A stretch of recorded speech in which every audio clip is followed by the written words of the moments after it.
This is our sixth gathering. We're calling it the Symposium on Reconciliation in the Arts. Sometimes we call it Reconciliation and Redress in the Arts. My name is Irwin Oostindie. I'm a Dutch settler and living here, grew up here in the unceded lands of the Musqueam, Tsleil-Waututh, and Squamish peoples. Just want to introduce my co-host this morning, Wyss. Halt squile eich tanoia toits tanat quien shaman, Wyss quien sna, and tanatlan tanat chin tla slahan olchemeo, skomish chen iman, tanatla stalo Hawaiian e Swiss, on Wanoxton squallowin, on Hatlan squallowin titsits, huichuch. Good morning, everybody, and welcome to our panel. And I'm excited about the work we're going to be doing ahead of us. And welcome to the shared lands and waters of the Squamish, Olchemea, the Homathqueam, and the Tsleil-Waututh peoples. Good. Thank you, Wyss. And Nicole, you're our tech master today. Would you like to? Yeah, hi everyone. My name is Nicole Preissl. My family comes from the Salo people, specifically Lacamel First Nation, and I also have ancestry in Squamish Nation from Hamilton and Katzie territory as well. And I'm really happy to be here. I'm new to Wild Bird Trust. I'm working as the digital communications coordinator, and I will be mostly behind the scenes, helping with polls and the tech side. So yeah, good to meet everyone. Thank you. Good. Thank you, Nicole. So this is a gathering that we've done usually in person, and so I just want to acknowledge that it's been complicated because of the fact that we like to gather with food, we like to gather in person. This is difficult work. This is professional development work. This is peer trainer work. I'm a Dutch settler. It's been my passion for 3 decades in Vancouver to encourage and support and advocate amongst my peers in the settler cultural sector to do right and repair the wrongs of the past in Vancouver. And so that work has been redress work. Now you'll notice redress is not in the title of the gathering. And if you've watched these events before, and I don't know, Nicole, if people have been polling on that question of how many people have attended these events before, but redress is rather unknown, and Pam Palmater talks about reconciliation being fluff, significantly because reconciliation doesn't deal with the land question, right? So we could be talking about wrongs for decades, and until we deal with the land question, so much of the questions and answers are incremental, and we'll never actually deal with the substantive issues. So in many ways, this is a gathering on the issue of redress in the arts and culture. And the partners we have, the last 4 events, I think, have been with the Heart of the City Festival. So I want to acknowledge the Vancouver Moving Theatre and the Heart of the City Festival for partnering with us. We typically host these events at SFU. So we're online this year. So that's a different thing. We're not gathering them with food and drinks and tea and lunch, so that's also a difference. And we thought, because of this, the heaviness of the subjects and the steep learning curve for some folks, instead of doing one event that's like multiple hours, we thought, okay, let's just experiment. Let's do 2-hour events. This is also my first event hosting or co-hosting with breakout rooms, so hopefully that'll work, and Nicole will hopefully guide us through the breakout rooms. And so today's event is looking at some of the video material from past years and allowing the group, all of us, to share our voices and our responses to these thoughts and these sharings that we'll have from David Ng, from Ronnie Dean Harris, from Wyss, and from myself. So you'll hear our voices in video format, and then you'll have a chance to sit with a group of your peers, your colleagues, a chance to introduce yourself briefly, in a sentence or so with your colleagues, and then be able to answer a particular question. And I think we should, in all the breakout rooms, we should have about a minute each to share our voices. No one's being graded, no one's being marked, there's no final exam. So just trust that, you know, your ideas, your learning is welcome. I typically don't use these terms, but this is a safe space because this is about lifting each other up and helping each other do this work. It's a passion of mine, and I know it's a passion of CSIS to see change in our city. And in many ways, this is training the trainers, right? You know, we're all in touch with organizations, boards, staff, volunteers, coworkers, colleagues, collectives. And so we welcome you to ask questions that you think your community needs to know, to have a better understanding of. We want you to feel empowered to be able to walk forward with this work. We've broken today's session into 3 parts. These are by no means definitive or complete titles, but Tokenism and Displacement. Tokenism deals with our long legacy of trying to bring justice and fairness to the arts sector, and it essentially critiques incrementalism, that incrementalism and top-down solutions rarely work, and they serve to actually reinforce the status quo while giving the appearance of change. So that will be our first session and our first breakout group. And then overcoming co-Salish erasure. That's a heavy subject. It's a substantive subject. You know, when we're dealing with genocide and we're dealing with ongoing colonialism, and recognizing that colonialism is not something that happened in Vancouver or happened in Canada at some point, we are still in colonialism. So the direct consequence of colonialism in Vancouver is co-Salish erasure. And the third part is making space for relationships. And Ronnie Dean Harris introduces the notion of bundles. So the work that we carry, the medicine, the intentions, the things we gather to do this work. And the next session on Friday is going to be focusing on an area that we haven't really talked a lot about over the last few years, and that is specifically land-based practices. And you know, CSIS is a well known in the city for doing land-based practices, but land-based practices aren't just being on the land with, for example, as we think about it as plant material or bringing people into the forest and teaching about the land. It is sometimes also about the built form. It's about public spaces. It's about how we use our public spaces. So I think we're all well equipped to do this conversation about land-based practices because we all work in buildings. Some of us manage buildings, and we commission artwork for public spaces. So there's lots of opportunity, I think, to kind of focus on that subject this year. And we've got some case studies. We had, I met with Ta'a, Amy George, last week, and she was really excited about joining us. I'm having trouble figuring out how we can get a Zoom into Amy's house because of the COVID closure of the Tsleil-Waututh community.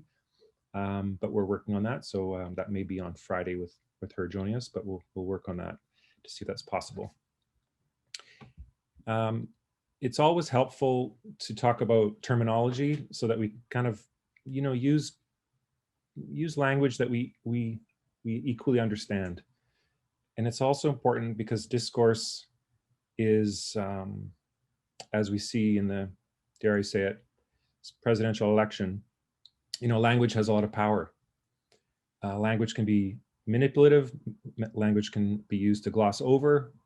We see hand over heart gestures of Justin Trudeau and the falseness of the Canadian Reconciliation Project, that it perpetuates the status quo in Canada. The fact that this many years later, the federal government can still not promise when they'll remove water advisories on 150 First Nation communities. You know, that's an appalling indictment of the failure of reconciliation in Canada. And so that's why redress is really the work we want to be doing. It's the repair, it's the act or an instance of setting right a wrong, a remedy or cure to seek redress of grievances, restitution, compensation, amends or reparations for a wrong. And so when we look at cultural policy, that's something that we can really investigate, is how do we do that with cultural policy, arts funding policy, commissioning, programming, how do we run our organizations, who do we hire, who's on our board, what's in our budget. All these are opportunities for us to do redress. Another term that's really important for this discussion is Pan-Nativism.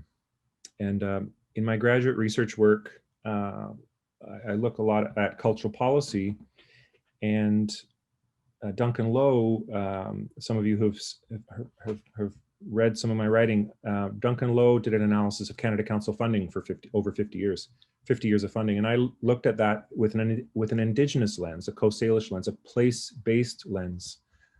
And so when you apply a place-based lens, which is what the federal government does not do, the federal government does not do that very deliberately, right? Because the history of Canada Council and Canadian communications and Canadian cultural policy is such that we are a federated country between French and English, commonly against the threat of United States cultural imperialism. Okay, so that is the history. Billions have been spent on French language. Billions have not been spent on Indigenous languages, right? So the Indigenous peoples have been thrown under the bus for this federalist project. Problem is Canada Council continues to do that. And so Canada Council funding for co-Salish artists from this land is a tiny, tiny fraction. You know, it was 0.01% of all the cultural funding coming into Vancouver in 2017. Even the Indigenous arts funding was in 2017 was 3%. 3% of Indigenous arts funding coming into Vancouver was for co-Salish artists, right? So 97% of the Indigenous funding coming to Vancouver was for Cree, Anishinaabe, Haida, Métis, all important, all phenomenally deserving of federal cultural funding. But the dilemma we have as a cultural sector is, at what point does co-Salish folk have their time to repair, resurge, build infrastructure, move out through the genocidal period with a cultural renaissance as an opportunity to be repairing the harm that's been done, and as an opportunity for us as cultural producers, cultural organizations to do right. So Pan-Nativism is for me very much the elephant in the room. It's a very uncomfortable conversation because, of course, we recognize that Indigenous artists and cultural workers who've come from through no fault of their own, through migration, through urbanization, through colonialism, have ended up here. But we also have to recognize that the professional Indigenous organizations in Vancouver are, for the most part, not co-Salish. So what can we do as a cultural sector to push that, to change that? All right, so just looking at the poll results that Nicole has prepared. So most people, it's their first time to get at this gathering, so that's really important to note. So I think it's good that we've spent a few minutes just kind of looking at some terminology. I do encourage you to check out the videos. There's several hours of discussion, and yeah, so there's the first poll. Thank you for coming today. Thank you for trusting in this work, and appreciate you all showing up for this work. So let's start with the first video clips. This is a conversation, I believe it's mostly from last year. It's on the issue of tokenism and displacement. And for all the cultural policy geeks out there like myself, this is very much for us. The breakout room will ask, how can we move past tokenism to repair and redress? So just be prepared for that. Nicole will set you up with a breakout room after the videos. So this is about 12 minutes long. And just give me a minute, and Cease or Nicole, if you want to say something for a minute, I'll just throw the video on here. Okay, did you want to say something, Nicole? Yeah, no, I'm just really excited to be here. This is also my first symposium, so I'm really excited to hear this. I was part of a lot of advisory councils in school, and I know this is hard work, but it's also hard work for the Indigenous people that are also often the leaders in this. And I think as a community of people that call this place home, that we all need to start doing our part and start taking these steps. And as scary as it can be to many people, it's important work. So I'm just excited to be here. So thank you. And that was at Emily Carr, where you were a student? Yeah, I went to Emily Carr University. Great. Yeah, I think I think these are all hard issues that a lot of us in our own ways try to tackle, and whether it's having conversations in our head about it or working in our various art practices to address these hard issues. And it just seems like tokenism is still like this underlying issue that it kind of creeps up into all of our work, and we can easily be, you know, trapped by it, whether it's like doing work we think is great, then find out, you know, as we get into something, we're being tokenized, or we witness the tokenization of other artists. It's just, I see it in so many walks of life, not just in Indigenous communities, but in BIPOC and the LGBTQ too. And it's just something we all have to tackle, those hard issues. We have to, you know, not be afraid to question if we feel it is an issue. We have to speak up. It's up to each and every one of us to not be complacent about those issues when we see them. And we don't ever get rid of this level of tokenism without addressing it, without attacking it, and without troubleshooting how to avoid it and how to address it when it does rear its ugly head. So anyway, I'm looking forward to the clip and to the conversation. I'm gonna go back on mute.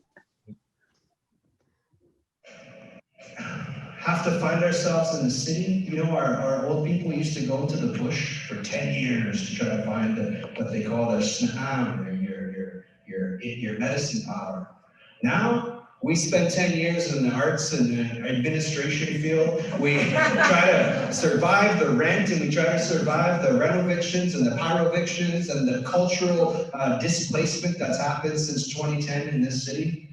And we try to go home with some sort of understanding so we can help our community to help themselves in this city with different layers of overlapping cultural boundaries and limitations that kind of constrict us into like, to certain people, I'm hey, it's Ronnie. To other people, it's like, oh, it's all Storm, it's the arts guy. To other people, they know me as a song, they know me as an ancestral name. They know me as who I am connected to spirit and land. That's the part of culture I don't think that y'all will ever understand, because we're not going to let you. So if we're looking at these 94 recommendations, 94 recommendations, if you have them out, can you find the one that talks about land? Because there's none. And so I've been saying this for 5-6 years now. If you really want to change the arts and cultural space in Vancouver, you give us venues, you give us space, and you go away. You don't have to see what's in ceremony. You don't have to be a part of it to rebuild it, right? Some of us have built and put our blood, sweat, and tears into organizations and had to let them go.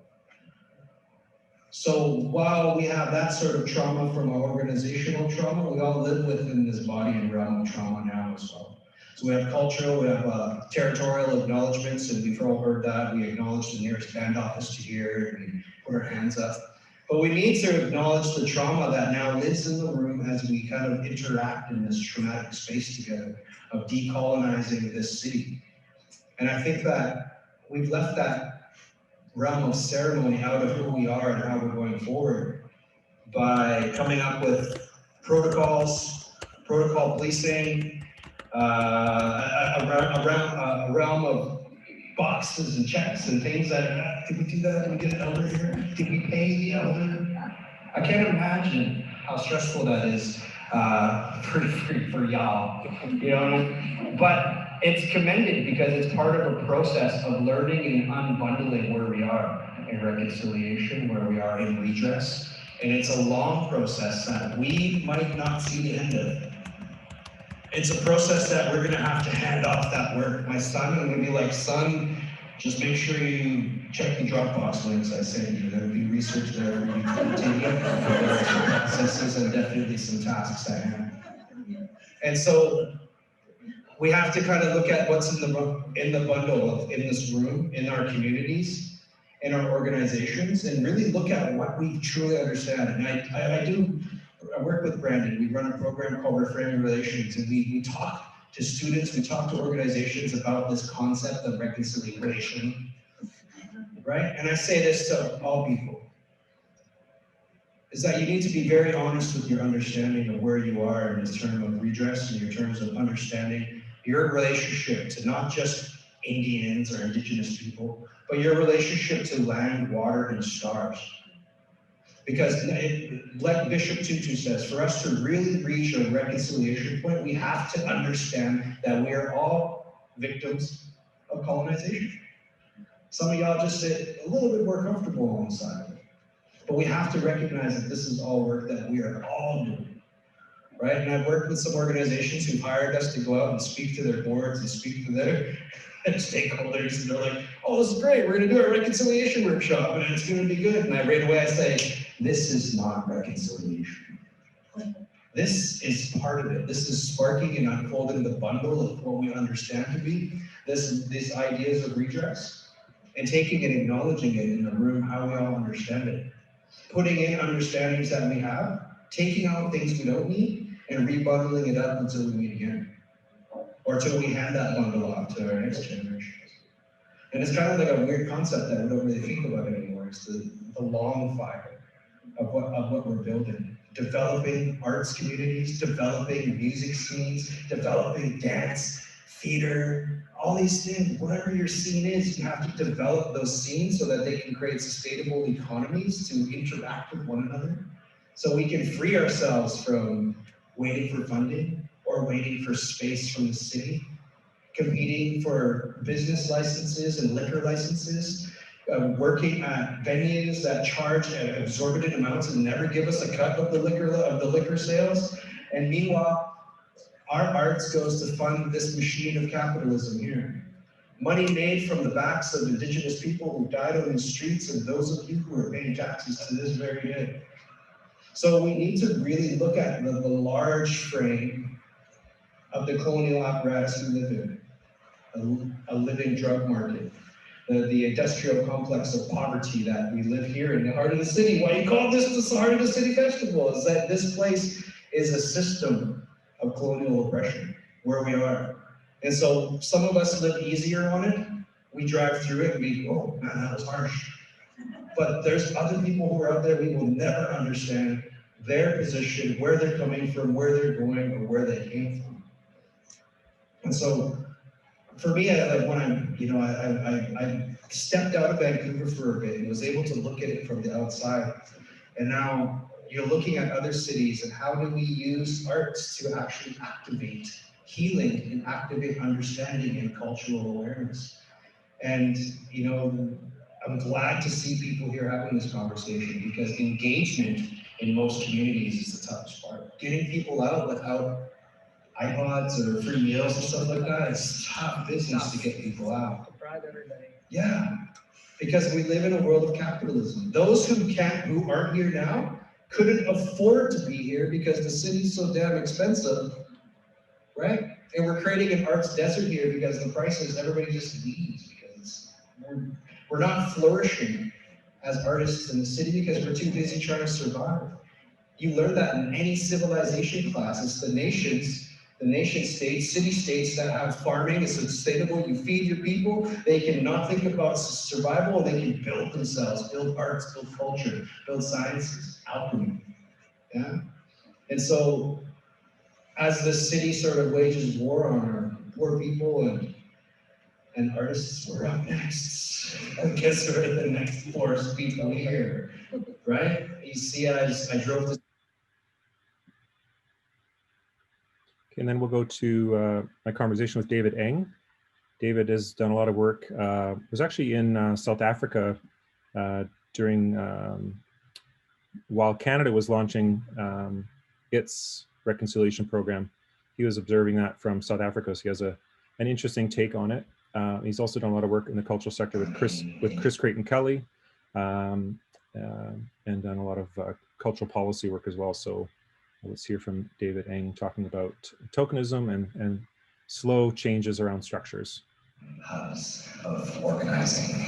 And some of the conversations that we've been having recently here is essentially looking at and interrogating reconciliation, as you've been describing, and also the ways that it's manifested in diversity and inclusion, which is essentially, affirmative action, which is essentially a tool of white supremacy, and that the new sort of fabrication of diversity and inclusion doesn't actually challenge the foundation of white supremacy, and that the values of white supremacy and colonialism need to be transformed.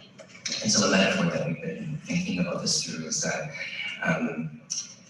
the diversity and inclusion basically is Indigenous people get one seat at the table, POCs get one seat at the table, but we didn't build the table, pick the chairs, pick the room, and that the transformation that needs to happen is to actually rebuild that table, and that process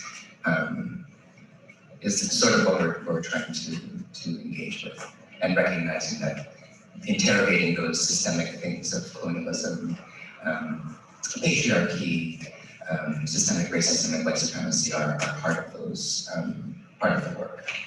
So I remember more place-based walking down Hastings here on Canada Day 1990 with Roots of Resistance, and that was Indigenous, Asian, Black, different, Amandeep Singh, Gord Hill, a lot of different people. I think Cecil was around then. And that group was a formation of people of color, anti-capitalist, saying similar things. And that was back in 1990. 1992, some of you in the room might remember the BC Arts Council funded this whole affirmative action thing around people of color. Oh, right, the VSO is all white and all the main arts organizations are all white. Why don't we fund them to do board training to bring in more people of color on their boards? Here now, 30 years later, now they're doing the same thing with Indigenous people. So is that basically what you're describing that? How does the dominant structure stay the same? Exactly. People who are like, we were white supremacy back, if you said white supremacy, you'd be like, oh, Antifa. Like white supremacy is one of the beautiful things in the last couple of years is like, hey, white supremacy is becoming a normative language. Like we actually can talk about white supremacy. Yeah, and I say that word a lot. Yeah, no, totally. And I like what you also, when you brought up how multiculturalism also functions as a form of white supremacy. So, I mean, how I understand it is that the Canadian nation, colonial nation state, basically sanctions POC cultures and Indigenous cultures under parameters that are determined not by Indigenous people or people of color. It's given this sort of little corner of what is allowed and funded, and that is what needs to be changed from the very, very top in terms of the resource flow. And one final clip.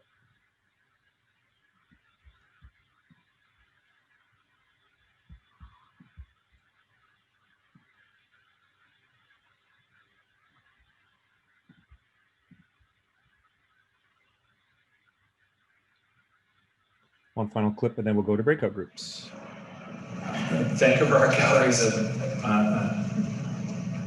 an arts organization that many of my friends show their work in, but it's also an organization that wants to build the biggest cultural project in the history of BC, which is this $235 million new home, and with no plans for permanent co-Salish gallery in the city reconciliation. Exactly. And what I've noticed in the last 2 years of critiquing them publicly is now they have brought in a co-Salish person to their board of trustees. But to your point earlier, that doesn't address, that's their way of addressing the structural problems. Puts a hell of a lot of work or pressure on that one co-Salish person to resolve colonialism in Vancouver in that organization. And I would also ask too, what sort of power does that person have in making the changes that they say that they're going to do, right? Because I think what you're alluding to is that it's also quite tokenistic, and how do we move beyond just those, again, going back to the affirmative action, that we need to have a quota of this many Indigenous people or people of color or people with disabilities, and how do we actually transform those? What is the process of that? Does that transformation happen? All right, that is our first session on the issue of tokenism. I think tokenism and displacement. And Nicole, are we ready for the breakout groups? Yep, I'm ready. So something will pop up on your screen asking you to join the room, and just click yes, and you guys will be kind of randomly put together. Just remember that, you know, let everyone have a chance to talk, and they'll last about 15 minutes, and in which I think about 30 seconds before, or maybe a minute before the end, you'll get a little reminder, you know, just in case. So enjoy yourselves, and Irwin, if you want to add anything. Can we make it 10 minutes? Yeah, I can make it 10 minutes. Give me one sec. Because we started late. And feel free to let us know in the chat when we come back, whether that's a suitable amount of time. And if you want to leave early, of course, do that. If you can select a note taker, someone can volunteer to come back and report to the group, however you feel comfortable doing that. If you feel comfortable having your camera on, I know some of you be messaging me saying that you're at work or somewhere else. So if you want to leave your camera off, that's of course 100% fine. And do introduce yourself. So it's a chance to network a little bit. And then we'll see you in about 10 minutes. And is the question up on the screen for what they should be kind of chatting about? So how can we move past tokenism to repair and redress? Perfect. Thank you. Okay, everyone, enjoy. I can speak for our group. I don't know which number we were, but I took a few notes, which basically came to the fact that instead of hiring a specific person, Indigenous people, person of color, whatnot, to fulfill a role, and just leaving it like that, which is basically the tokenistic aspect, is that making sure the people you hire of different ethnic backgrounds or Indigenous people have the power to disrupt the system, and you know, won't have to fear any backlash from pointing out these issues. Yeah, that's basically where we got to in the conversation. We were really getting into it just at the end there, but yeah, that was us. Anyone else? Let's just do it randomly. We won't do it by group number. I can hop in there.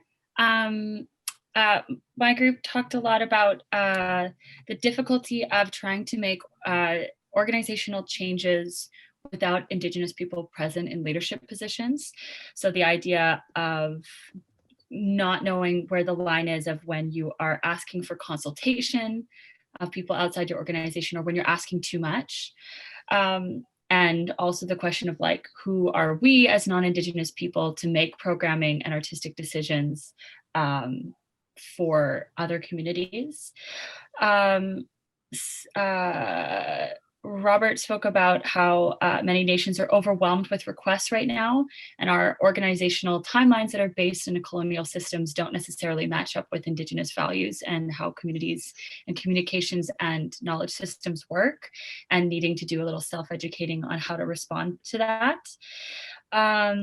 And then I just brought up how with COVID bringing scarcity to mind, the idea of acquiescing jobs, programming spots, other things is especially challenging for people right now, for settlers right now, when we're in such a heightened scarcity mindset. Yeah. Thank you.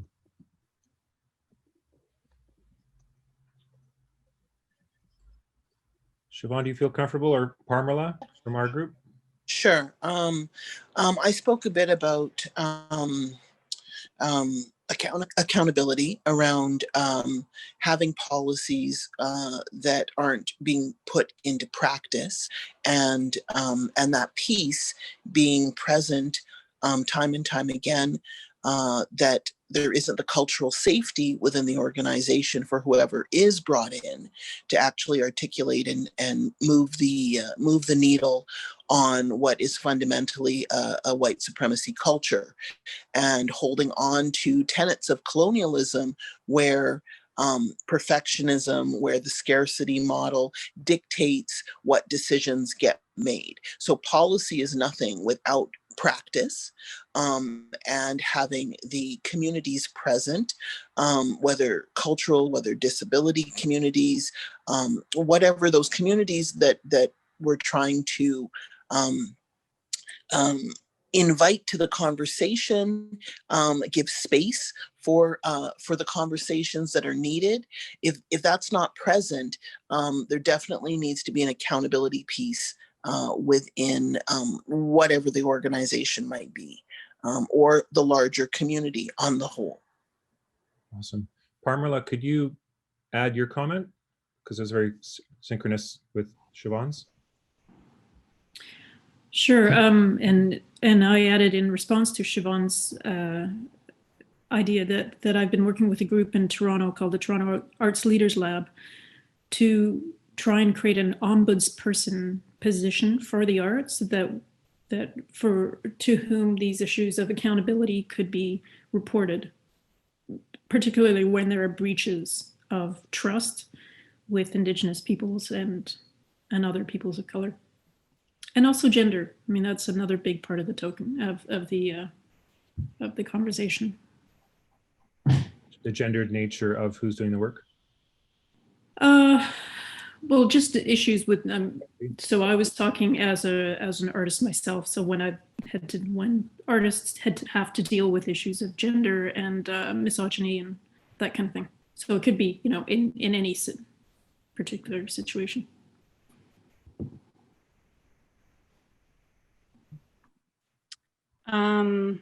Anyone from my group is welcome to jump in, but I was the note taker. We started, Laura mentioned about having to rebuild the table. We're still working within this white supremacist system, so the control has to be given over to those where the power has been denied. Mickey was saying that it was talking about as allies and settlers to step down or step up, like figuring out when it's appropriate to step down and when it's appropriate to step up. Derek was talking about systems change, and actually I'm not going to get that one completely. So Derek, if you want to jump in yourself. And anyway, I'm going to stop there for now. Yeah, it's Derek here. Yeah, I was mentioning about systems change in the sense that the institutions need to be changed so that they're safe places for folks to enter, to take leadership, and then also training the next generation of leaders.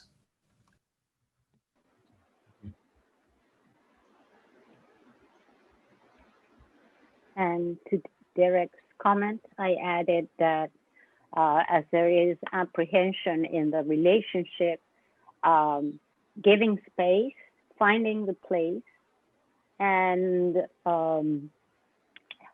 improving relationships one-on-one as well, getting to know at a very basic level what it is to work with another one, to hear another one who's different, who has different needs, so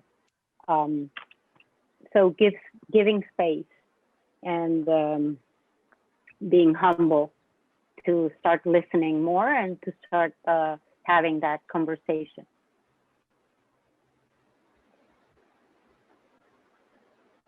I'll share from our group.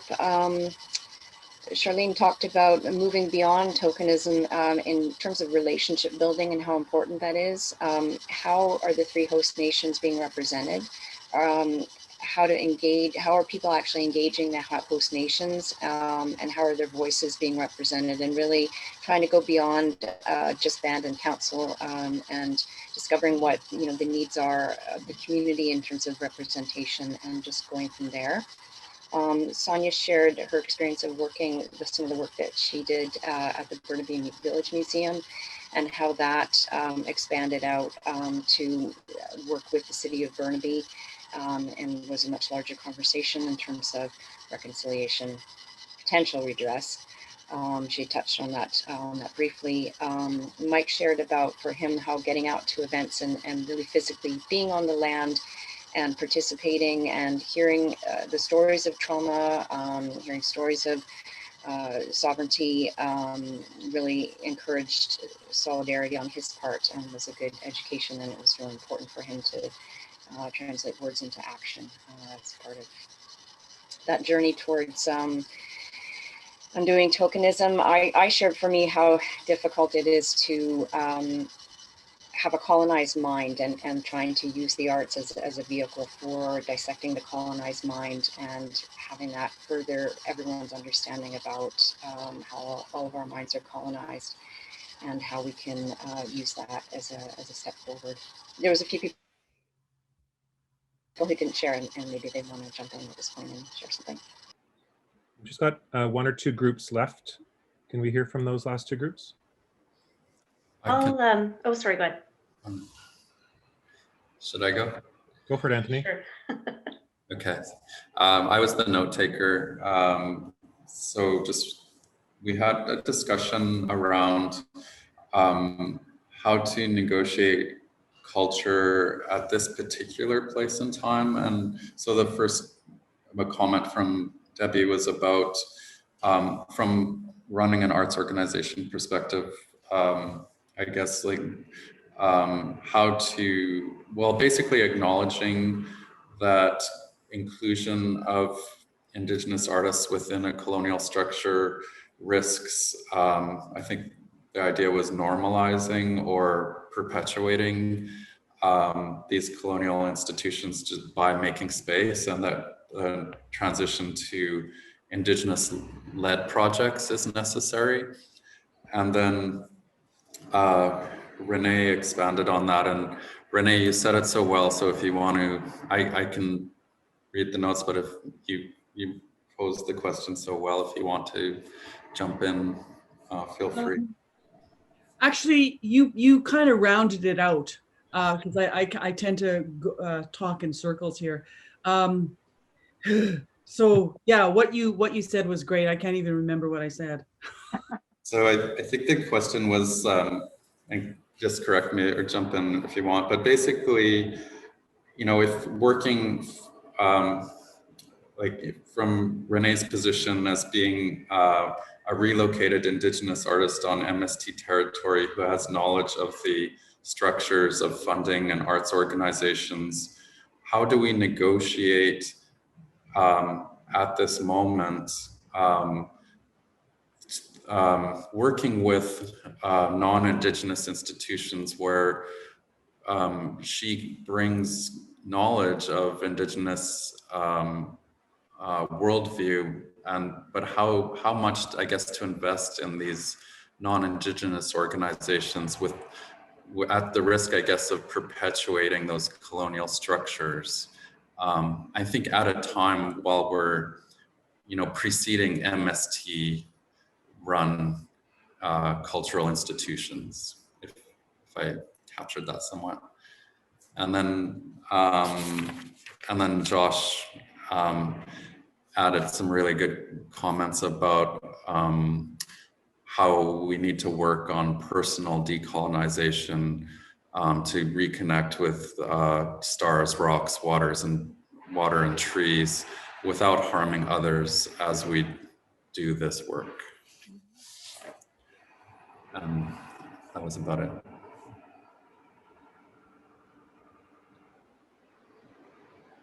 I'll speak for our group unless anyone else jumps in.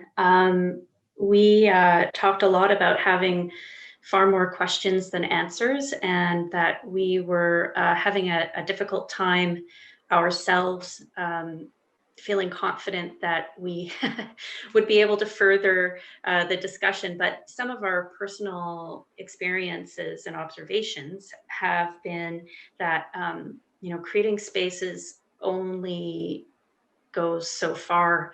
The spaces must be positions of power, leadership roles, in order to really make some change in these areas. We forgot to designate a note taker, so I'm going to go by memory. But, you know, I think that everyone felt very strongly that, you know, more voices and more people from the Coast Salish nations in positions of leadership, whether they be governing board members or you know, leadership roles, managerial roles within the organization.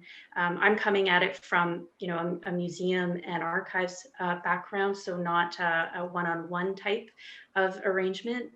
For us, I think that it's been really important to formalize relationships through MOUs with nations, through you know, the engagement and sort of self-selection of, you know, who is going to talk to the museum and archives from each nation. The cultural work and the cultural advisors need to be self-selected, not selected by the organization. And so that's been sort of meaningful. But if anyone else, if I've missed, Paula, for example, your comments, then please jump in.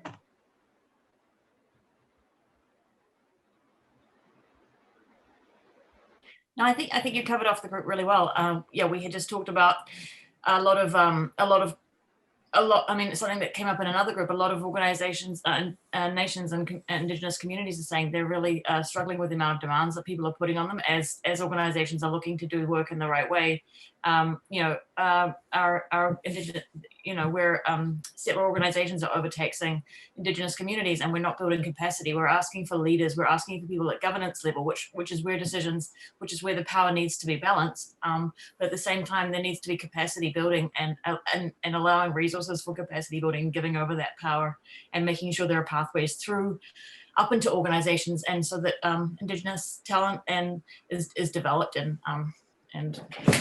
that leadership is built with resources coming from settler organizations, and that power is given over. Yeah, that's just wanted to add that to what you already contributed. Thanks, Laura. Any groups not represented yet?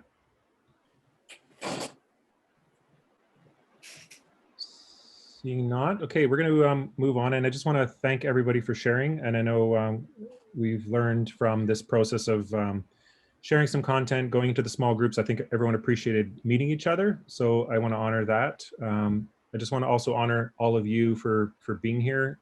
I'm looking at you and recognize many folks who are deeply committed to this work, and so I just want to really appreciate what a knowledgeable group we have today. And this is really exciting. You know, Cease and I have been doing this work in the cultural sector in the Parks Board, the City of Vancouver for many years, and just to have this group of people today showing up and carrying this work with us, and now able to do more cross collaboration, and looking back 5 years even when we started these symposia, to hear like some of you are doing MOUs with the nations, right? So there's real concrete movement that's happened, and Parmala bringing up the point that, and Siobhan, that we also now we need to be talking about accountability and metrics and systems of tracking these gestures of change, so that there's new conversations that we can have as a sector.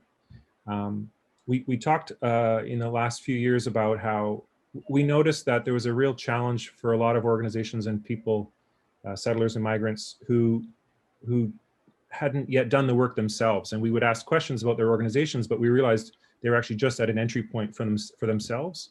And so we've tried to kind of do that work and then separate it from organizational work. But we really aspire to do the sector-wide work, right? So today is an affirmation that I think we're really actually ready for the cultural sector in Vancouver to be doing this work collectively. I don't know what that structure is. I know like the Museum of North Vancouver is here, the Vancouver Art Gallery is here, there's the Parks Board is here. There's lots of organizations that have more capacity, more resources. So, you know, they might be participating in this, but we also look at Parmala's example of Toronto, where there's the Toronto Arts Leaders Lab. So there's potentially different models where the cultural sector can step up. And I think that's exciting. So I just want to suggest that we collapse the second and third rounds together because I think this is valuable, this sharing and also meeting each other. And we really were constrained with a 2-hour window. So unless there's some serious objections, we're going to collapse the second and the third sessions together. And I'll just remind you what those sessions were. Excuse my Zoom stuff here. So that was, this was the second session. It was going to be overcoming co-Salish erasure. How can my organization support co-Salish place-based presence on the land? So looking at hyperlocal in your area, whether you're in Richmond or whether you're in North Vancouver or whether you're in Coquitlam or whether you're in Kwantlen area, how can your organization support the presence, the face of co-Salish peoples on the land? That was the next breakout room. And the third breakout room was, what bold idea can I implement in my organization? So I'm going to suggest that we collapse those two questions together. And I've got some tips. This is one of my popular slides around looking at inventory. So this is really an opportunity for your organization to actually, this is me leading you to answer the question in a particular way, but I don't want to influence that. I think you all have your own lived experience. You've got your own organizational struggles that you've been working with. These are some frameworks that you might be able to use. So there's ways that we can structure that change. And I think it speaks to Siobhan's point about accountability. Like if we're actually, and I think I said it in my, the talk we did 5 years ago, on making co-Salish territorial acknowledgements matter, in which I argue against doing territorial acknowledgements. Because I argue that the uncomfortable silence is the time when an organization should actually take those 2 minutes, and instead of doing gestures, we actually should inventory what we are not doing. And if we actually did that for 6 months, we'd be so bloody sick of ourselves that we would be doing things, right? So, and then when the budget planning was happening, or when the programming call for proposals was happening, we'd be like, right, we've been talking about this for 6 months. Now let's prioritize our call for proposals for co-Salish artists this year or for 3 years. Or let's allocate the new hiring programs in a particular way. Or let's fund the 3 nations on a 3-year basis. Let's give those nations money so they can build studios for their artists, because we know in 3 years, if those artists have production capacity or distribution capacity, then we will all benefit from that. Or you sign an MOU saying, okay, we're going to give you $150,000 for this program, and we'll talk to you in 2 years. So there's ways that we can actually repair using our own structures, that we actually have these structures. We have hiring policies, we've got presentation policies, we've got building operations systems, governance systems. So let's watch another few clips, and Cease, if you're okay, I'm going to bypass, just because we're short on time. You gave some beautiful comments last year about invasive species, and you included the human species, if you remember that. Yeah, I do. Yeah. And Cease, we've been hearing people talking about MST, and we've been hearing co-Salish. How do you, like, I recognize that this is a moment in time. We're in colonialism, but this is a moment in time. And at one point, Indians was the term that people referred to Indigenous folks, or natives, or Aboriginal, or, the federal government has this every 10 years, a new iteration. Yeah.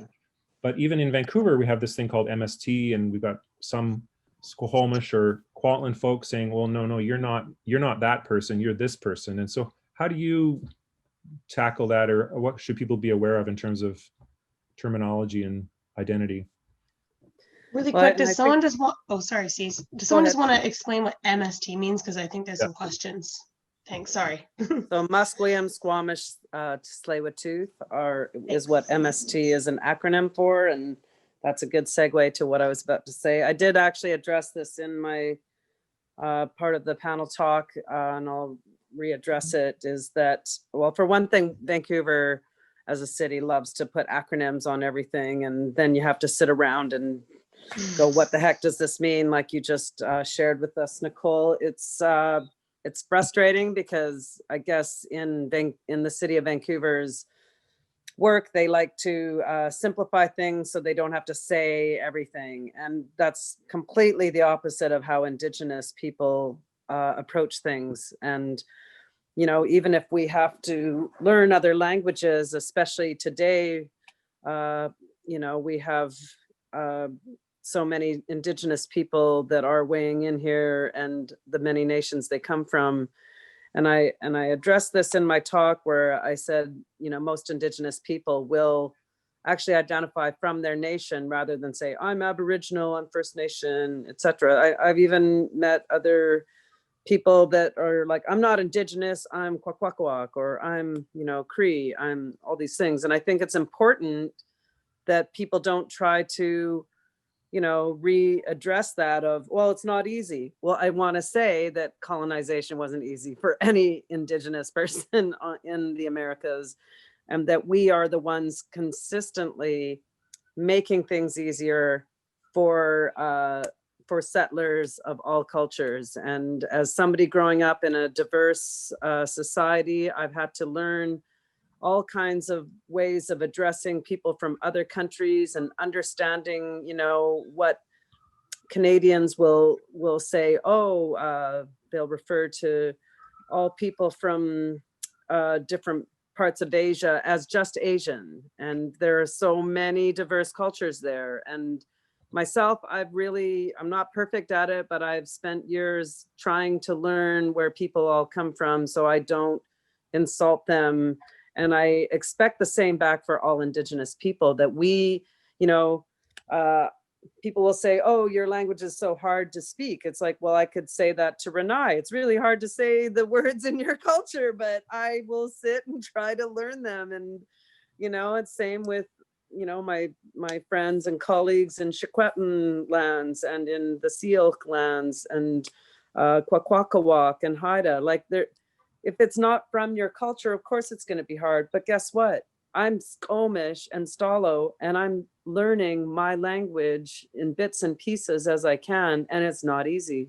So why should I make your life easier just because? You know, that's why we've all watched this renaissance over several decades of people reclaiming the nation's names. Like, you know, when I returned to Vancouver 30 years ago after living in the central interior of BC, a place where I was told by white settlers that I needed to live there for 15 years to be accepted. And I'm like, well, in our worldview, you need to live here for at least 5,000 years to be accepted by Indigenous people.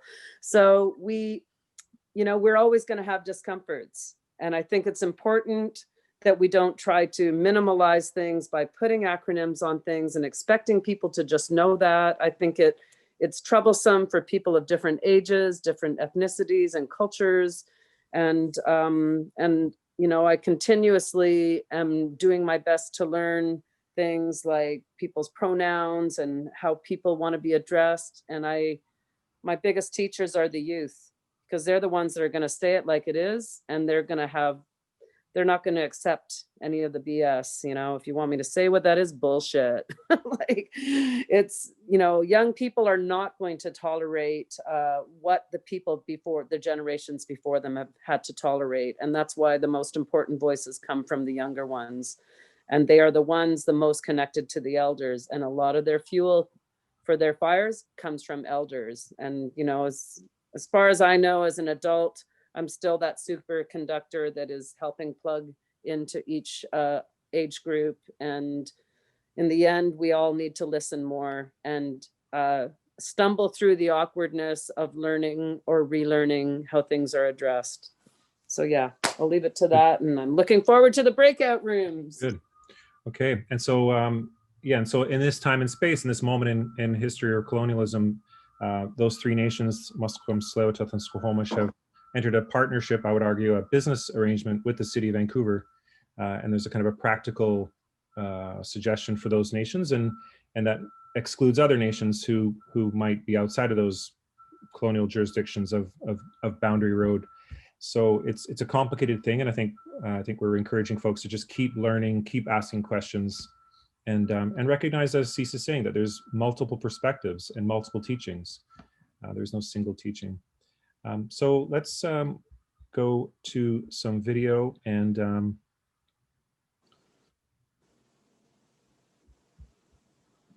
here we go. And I'm going to be putting up the second poll soon, so it'll pop up on your guys' screen. And yeah, just answer. We'll keep it up until the video ends, okay?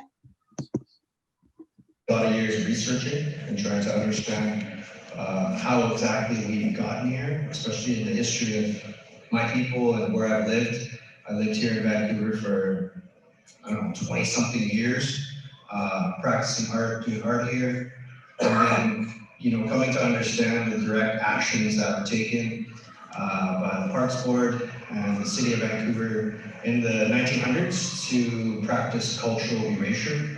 And so removing Coast Salish design aspects, our villages, our artistic narrative from the land, and replacing it with a washed version of northern cultures and exterior cultures, which has created sort of in design, in marketing, in branding, a pseudo culture that has been marketed to the globe from this area. We as Indigenous people here, is my family coming from Coquitlam, all the way up to Symposium and back to Leewat and Port Douglas. We have iconography, we have arts and design and culture, we have masks, we have songs, we have sacred designs that we adhere to. And so in my work as a graphic designer, I tried to use those elements of design understanding to bring back what would virtually have been here and what we can develop from this point on.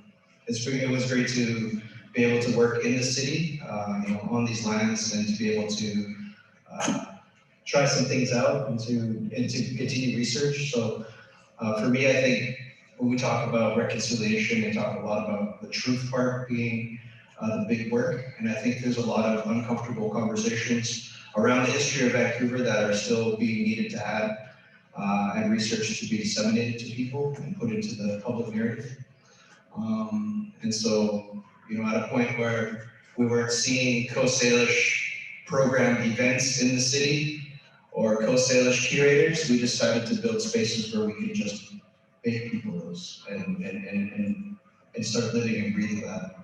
And myself, I'm very grateful that we had a great pathway of people who trailblazed for us and created youth programming to get us in the arts and to get us, you know, actually behind editing screens and actually into gallery spaces and onto sets and behind equipment and using tools, so that we were well prepared when we were young to express ourselves. And I think that's a continuing narrative in the city, especially with the new Indigenous teachers and faculty at MDCAR and the different university spaces around. And I think that we're just kind of beginning to understand who we are as Coast Salish people in the past, but also in a contemporary nature of what can we design and what do we need to design from our viewpoint. So.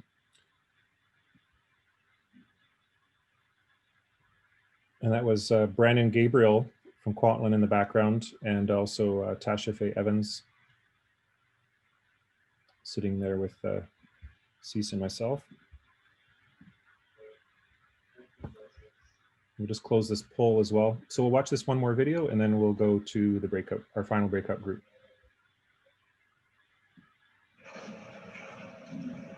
I've been looking at it as this.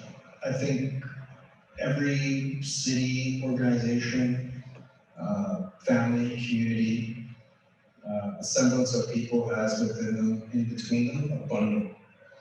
And for us, like, each individually, we have a bundle. And I think, for me, I call it, it's cheesy, but I call it the research bundle. It's the work that you're doing to have a better understanding of that relationship to land, water, stars, For us, we do a lot of genealogical stuff as well, trying to understand names, stories.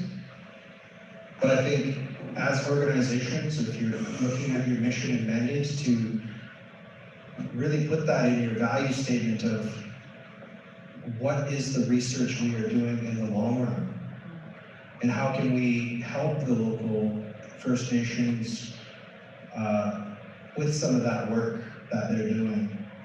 How can we make space for place names, for stories, for creation? You know, we look at the realm of disruption, and I think there was a very great understanding and growth that was disrupted upon contact. Whereas we spoke common languages with the land, and we had our own artistic understanding and narrative of that relationship. I think many of us are trying to go back to regrowing that and like picking it up where we left off. And so for me, I'm just trying to look at what information you guys have. As a researcher, someone who's just trying to understand it, let me look. Let me look at your collections. Let me look at your fawns. Let me look at your finds.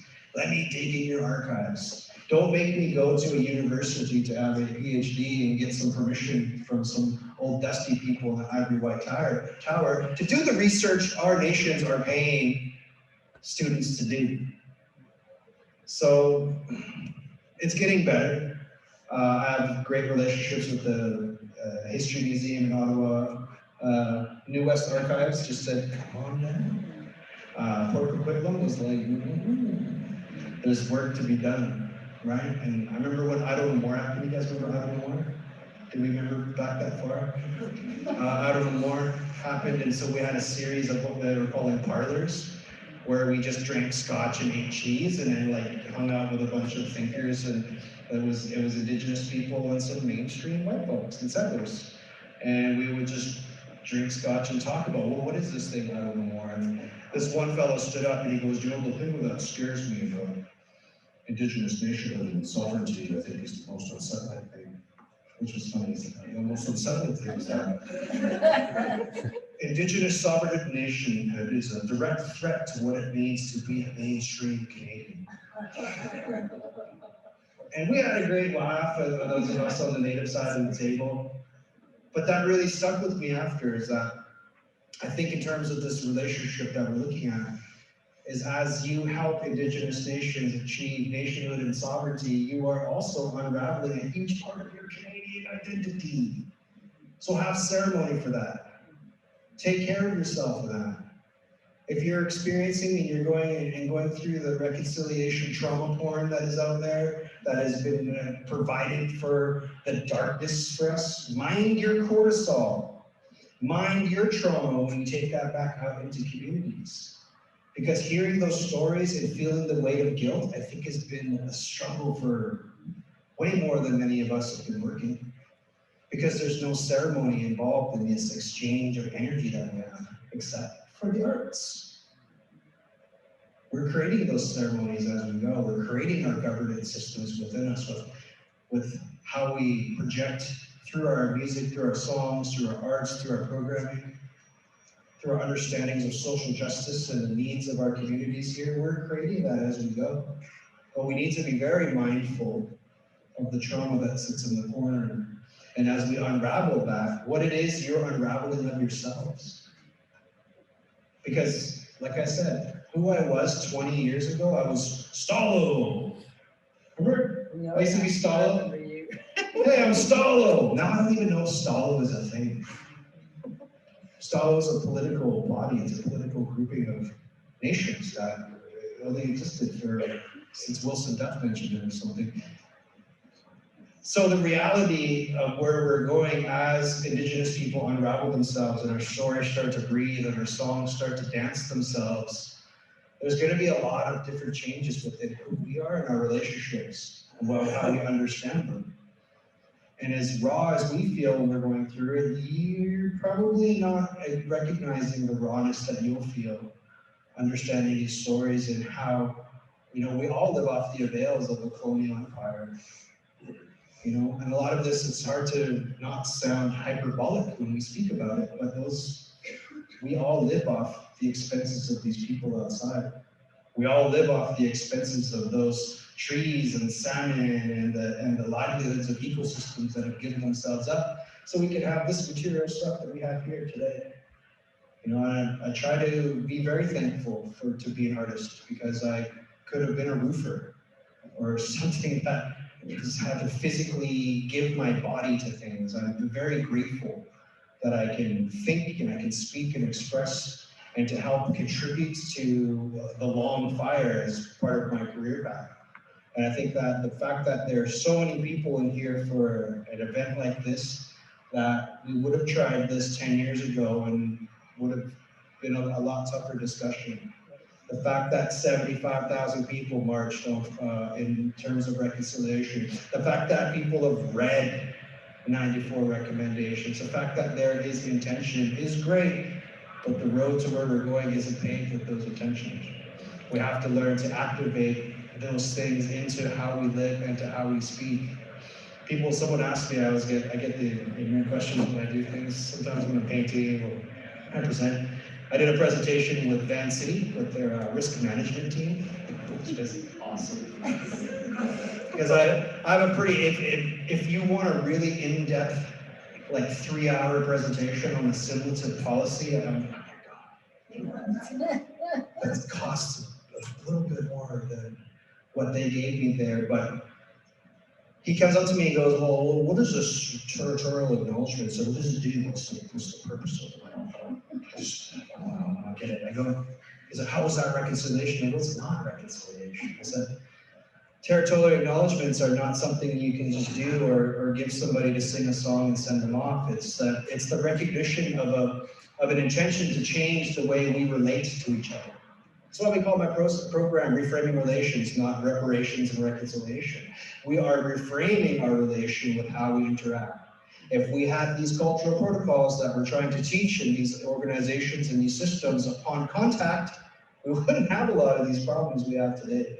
There would be a different understanding instead of a forced realm of understanding, right? And at this point now, we live in the realm of the nonprofit board structure. Many of you doing your tax receipts for the upcoming fiscal year, nonprofit nightmareism, and then trying to decolonize that program, but you have to be beholden to a board structure, and we got to make sure the board's make sure we're doing what the board's saying. We have to really challenge that, because organizations cannot decolonize within a decolonized governance framework, right? So there's certain organizations, like the Media Lab has a council of matriarchs. Just do that. You just have to implement things and change things and really, really create bold ideas towards change, because colonization was a bold idea in the first place. And it's going to take bold ideas and thinking. And someone to just stand up and go, hey, what if we did this? Right? But we live in that colonial trauma where we go, oh, when I was at this organization, this happened when we tried that. And we need to really not limit our dream time to where we're going. Right? If we're able to reframe this thing, then we have the power to design a better future and a better system of how we build it, and leave it for these little ones. Look at that little one right there. For the young people, so when they step into these roles, it's just easier and better, and they can thrive and survive and to create and design more futurisms. All right, Ronnie Dean Harris, on fire. So lovely to hear Ronnie's words. I hope you enjoyed those too. And we're going to now go to our final breakout group. And yeah. So, sorry, Erin. I was just going to say, I've made the groups a bit smaller this time, just so we have more time to talk. And we will be also extending the time. Or when did you say, like maybe giving a full 15 this time? Depends on, we want to respect people's end time at 1 p.m. So maybe 12 minutes. Okay, sounds good. Give me 1 sec. And feel free, folks, if you're leaving early, feel free to send a message in the chat. You can also message me through like salishcoastlive@gmail.com. I'll put it in the chat, and Cease and I can hear your questions and observations in preparation for Friday. So if you have specific questions or feedback, we welcome that as well. So yeah. Perfect. Okay. They feel too short even. I think that's people are having such good discussions in them, which is awesome. And I was jumping into a few and caught just some really awesome conversations. We welcome feedback. I've learned a lot just in terms of the format from today. So we'll try to integrate some of that for Friday. And do email Cease and myself through that email address I put in the chat with suggestions, or and we'll review the quiz response, the poll responses too. Sounds like there's some more confusion around that reconciliation versus redress. So we'll try to explore that. Did anyone have a chance to see the email? I did send an email out last night from Lakehead University.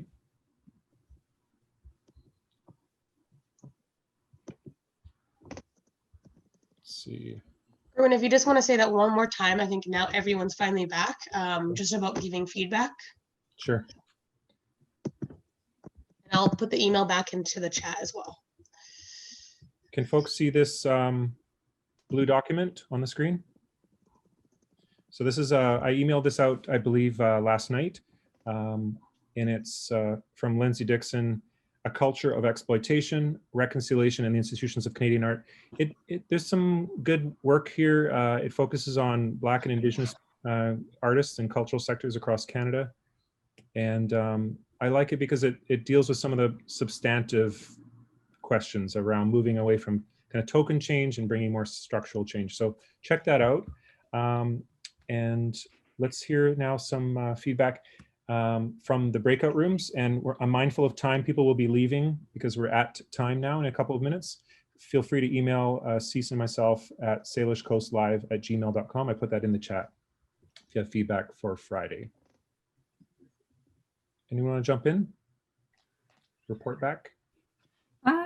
I could try to take a stab in part of our conversation. We kind of circled around all of everything, but for the first question, which was, how can my organization support Coast Salish place-based presence on the land? We kind of talked about centering Indigenous sovereignty when we develop programs or projects. And say if you're doing art and you have the option to make public-facing art, is to select Indigenous artists that could just like showcase their presence on the land. And for the second question, which was what bold idea can I implement in my organization, is basically creating steps or a system of phases that eventually will lead to land back at the end. So that was, I think, our conversation. If anybody wants to add anything, because I don't think I got everything, feel free to add.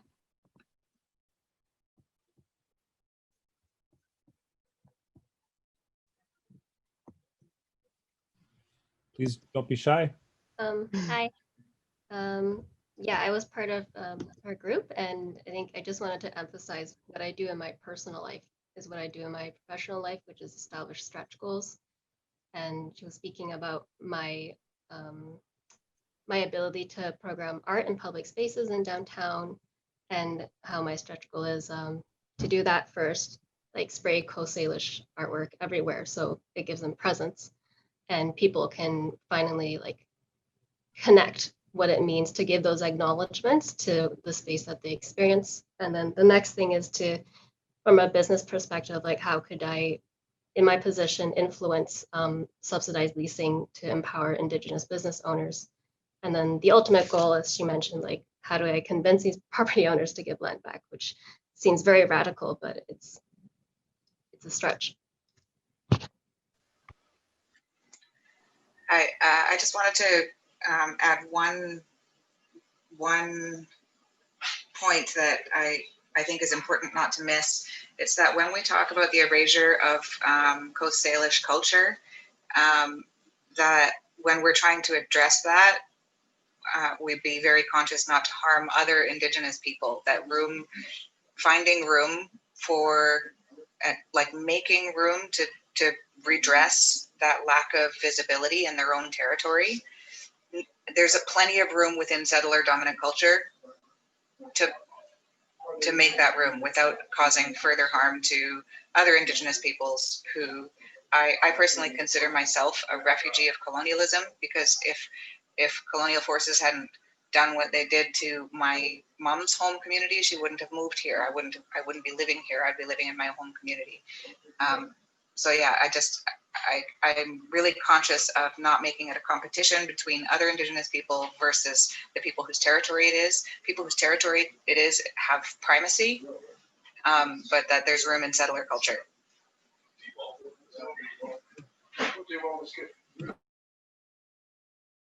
Yeah, we saw those debates, Rena. Thanks for bringing that up.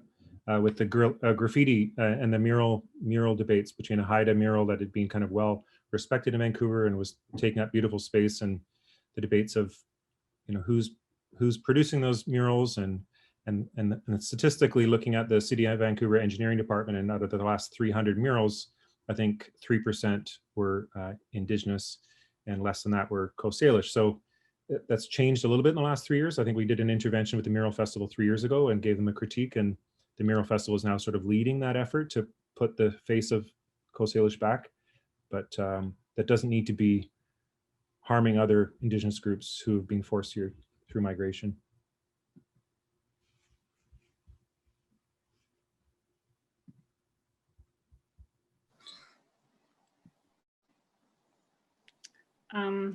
Our group, I shared a bit about place-based as Maplewood Flats.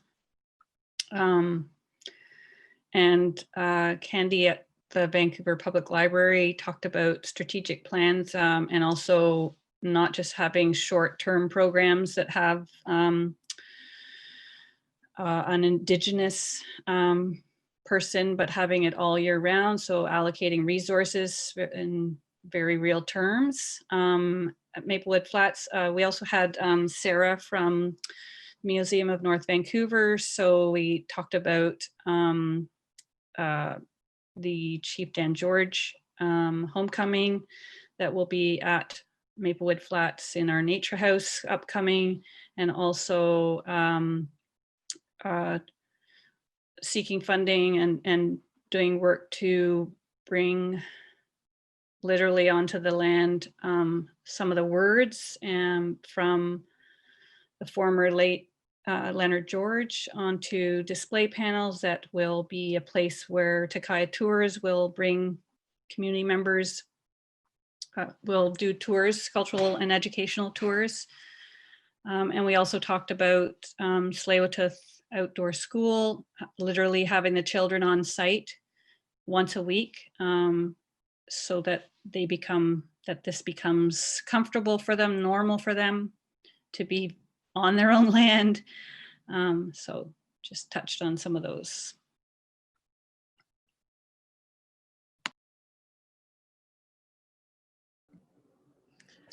Hi, I can share briefly from my group. We were talking specifically about actions that we can each take in our own organizations, or struggles that we are having to take some of those actions. And some of the things people spoke about was,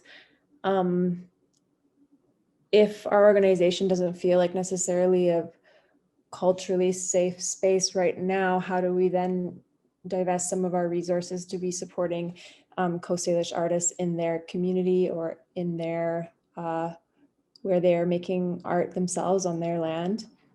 Someone else talked about a couple of people spoke about being interns and struggling perhaps to affect change in their organization, but they were committing to keeping on encouraging people not to just speak to one person when they're getting feedback, and to making sure there's multiple voices that are being heard from. So someone talked about working in a museum and how there's they're trying to hold the organization accountable, and some of these things could be as simple in museums as how they're naming photographs, just starting with that. And someone else talked about in theater right now, they're working with an Anishinaabe artist and telling their story, but then thinking about, today they're left thinking about how they're telling that story on this Coast Salish land and what they're going to do, how to honor this land specifically as they do that. And they're going away thinking about adding and adjusting to that programming as well. That's, anyone else from my group can jump in, but that's sort of our, quickly what we talked about.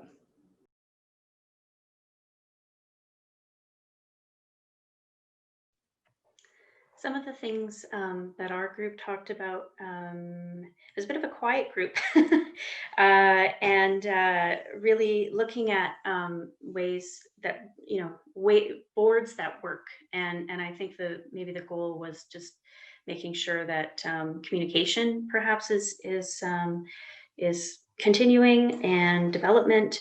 It was thought that trying to identify a cultural ambassador in an organization that is maybe well versed in cultural teachings and learnings, and making sure that the practices and the expectations around welcome greetings and so on are really acknowledged and understood well. And then, being able to make sure that it's a reciprocal relationship, and that that in terms of place-based learning, ensuring that maps and resources that are used really reflect the understanding of the First Nations in the community, so that non-settler language is used, non-settler, place names are reflected, and learning some of the, I personally feel that learning the language, changes the way you think about the nuances about how people see the world. And so that might be a really good first step to a bold first step, perhaps, to try to affect change.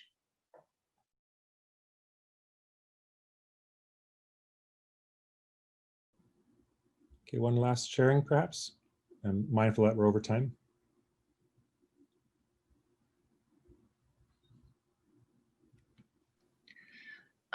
We didn't assign a note taker, but I took some notes, and I think the bold ideas came through, very similar to something somebody stated near the beginning of this, is looking at the transfer of land ownership, and to do that in a way where, if people are not being good custodians, that they have an accountability, and that there needs to be a way to begin to look at that kind of transfer of land.